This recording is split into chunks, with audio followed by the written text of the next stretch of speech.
Pelo trabalhando agora Palito, já vem conduzindo agora Paulo pra cima, doutor. Doutor mal bem endereçado, ele agora fechou 5 pontos na rodada. Aí vai então, já vem conduzindo agora para o adversário, terceiro grupo também. Vem ele, Maurício. Eu já tentei arrumar, eu já tentei até ficar, mas hoje eu tô com sorte, tem a solução.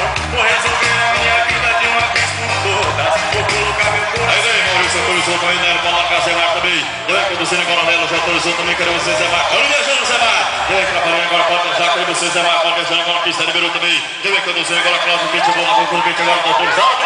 Já vem Zé Mar, agora, cadê o Cláudio Pitbull? Pode viajar, Carol. Quarta-feira é um dia especial. Quinta-feira eu vou pro bar, sexta-feira Já vem conduzindo para levar, passou, começou o jogador. Aí vai então, já vem conduzindo agora, para deixar agora, tá autorizado o Louro. Prepara para mim, Veloir. Ficha número 95, vai ficando jeito agora, prepara, Veloir. Oi? Tá, já tem ele. Aí vai então, já. Oi? Celso Vicente. Água lá no fundo dos pretos para nós. Fechou 5 pontos. Alô, Celso Vicentinho. É lá no fundo,